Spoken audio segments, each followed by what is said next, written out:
उपराष्ट्रपति पद के उम्मीदवार जसवंत सिंह अपना पर्चा दाखिल करने पहुंचे हैं, नामांकन पत्र दाखिल करने पहुंचे हैं। बीजेपी के तमाम बड़े नेता और एनडीए के जो समर्थक दल के नेता हैं वो यहां पर मौजूद हैं। हम तस्वीरों में देख सकते हैं जसवंत सिंह, जिनके बगल में लालकृष्ण आडवाणी बैठे हैं, उनके साथ एनडीए के कन्वीनर शरद यादव हैं।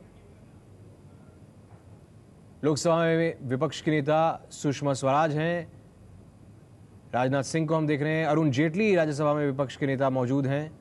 पीछे राजनाथ सिंह को आप देख रहे हैं, गोपीनाथ मुंडे बैठे हैं, सुमित्रा महाजन बैठी हैं, यशवंत सिन्हा हैं।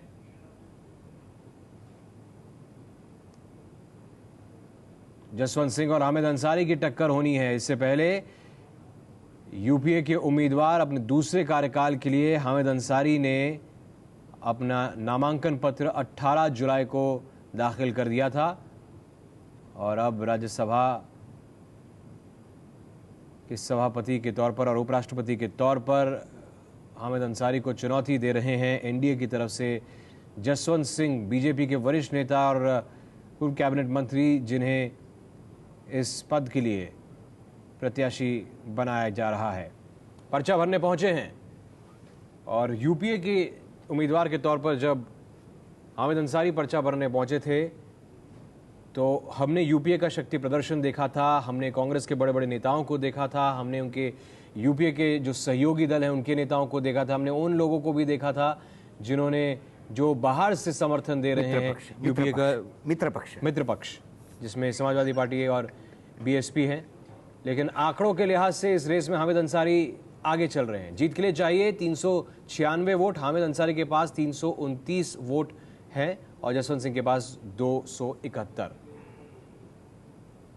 तो इस रेस में आगे चल रहे हैं, लेकिन अब निर्विरोध तो नहीं किसी को चुनने दिया जा सकता ना अशोक जी, और इसी वजह से बीजेपी और एनडीए ने जसवंत सिंह को उतारा है, जो कि उनके एक बड़े कद्दावर नेता हैं। जसवंत सिंह के साथ बहुत पहले वो बड़े अटल बिहारी के नज़दीकी माने जाते थे, बड़े कोर टीम में थे। फिर एक समय ऐसा भी आया कि उनको पार्टी से निकाल दिया गया जी। फिर उसके बाद उनको पार्टी में लिया गया। अब फिर उनको उपराष्ट्रपति पद के लिए मुझे लगता है शहीद किया जा रहा है।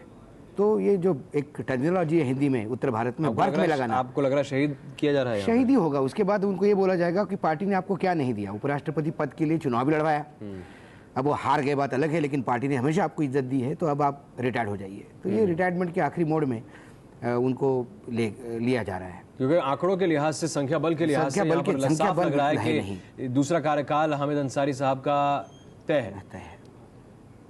तो इस वजह से आप मान रहे हैं कि यहाँ पर एक तरह से उनका वनवास हो जाएगा इस ये उनकी मुझे लगता है अंतिम लड़ाई होगी और इसके बाद वो रिटायरमेंट मोड में चले जाएंगे।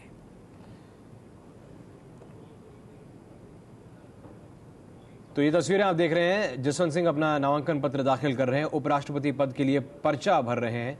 उनके साथ बीजेपी के कई वरिष्ठ नेता मौजूद हैं और एनडीए के कन्वीनर शरद यादव मौजूद हैं।